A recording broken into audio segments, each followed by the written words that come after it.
Don't forget to check out the other installments in this series. Thank you. As soon as I posted the last post, the train stopped at Station 8. I realized that at the next stop, I would have to get on and off the train. It was also time for another round, so I came out of my security compartment. I looked outside the train doors to check out the station.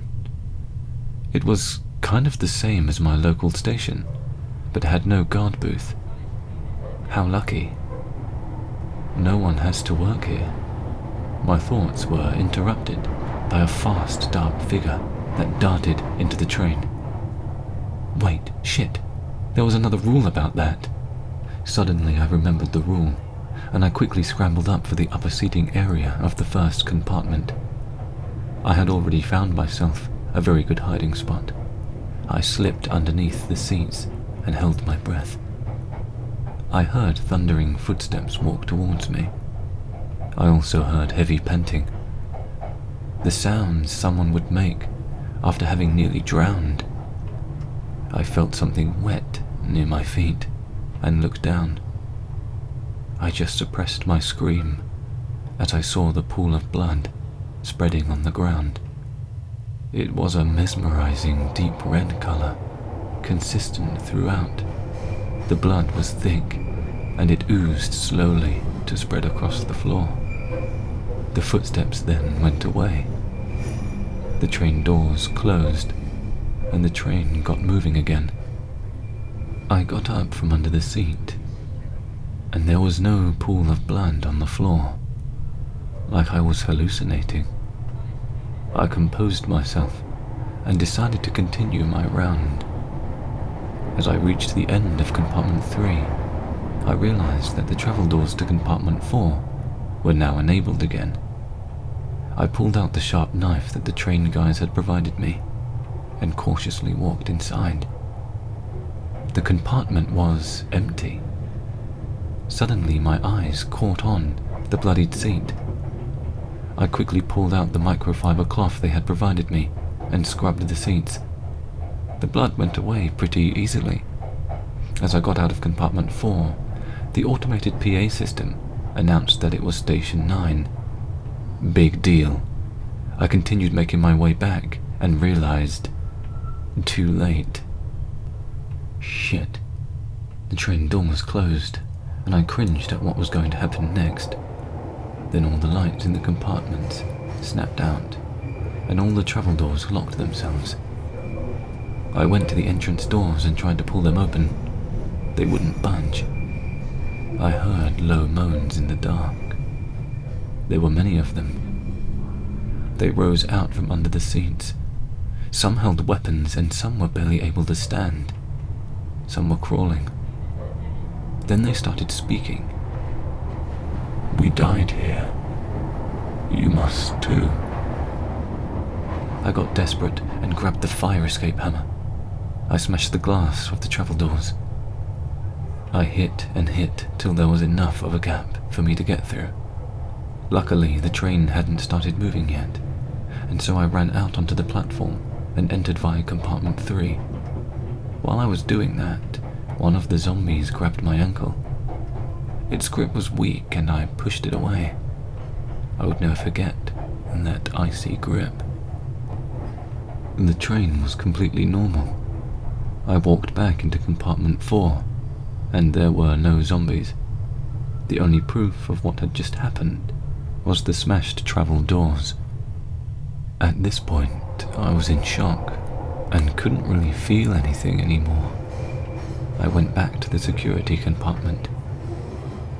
Suddenly I realized that the train was still stopped at the platform. I went into the driver compartment and realized there was no driver.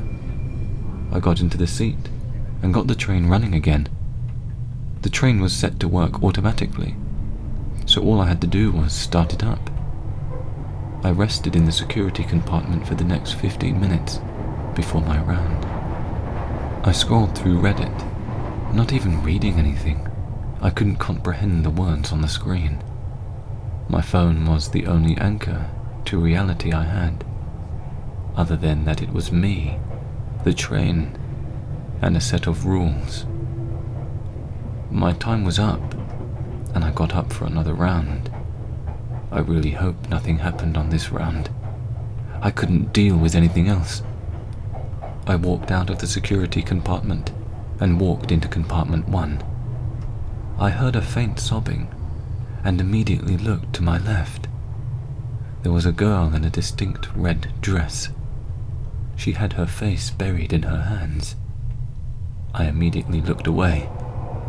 The girl shouted after me, "Have you seen my mummy? Have you seen my daddy? Help me. I'm lost. Why don't you help me?" I practically sprinted as her voice turned demonic. And guess what happened? Guess my luck.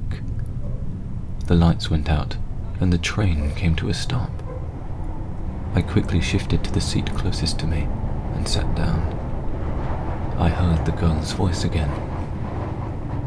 I'm coming for you." Then she giggled. It sent chills up my spine. I then also heard soft moans in the dark and felt the same icy grip on my ankle. I shivered and started crying. "Just leave me alone," I stammered at no one in particular. I heard laughs and giggles all around me. They were mocking me, laughing at my despair and misery. Anger surged through my veins. I punched aimlessly in the air, hitting nothing. Suddenly, I felt something next to me on the seat. Millions of bugs crawled up my legs. I screamed for help, but no one came. The lights came on all at once. There was nothing on me and no one around me. I quickly got up and went to finish my rounds. I passed through the compartments, checking each. Compartment 2. Check. Compartment 3. Check. Compartment 4. Check. Compartment... I realized, too late. The travel doors closed behind me. I pounded on the travel doors and swore loudly. I grabbed another fire hammer and smashed the glass windows in the travel doors. I could only fit my hand through those. I hit the door more and more, but the door wouldn't budge.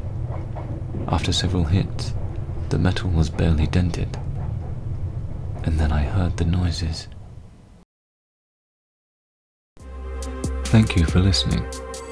If you like what you heard, consider subscribing or listen to another episode or series. If you'd like a story narrated, check me out on Twitter, which is in the description below.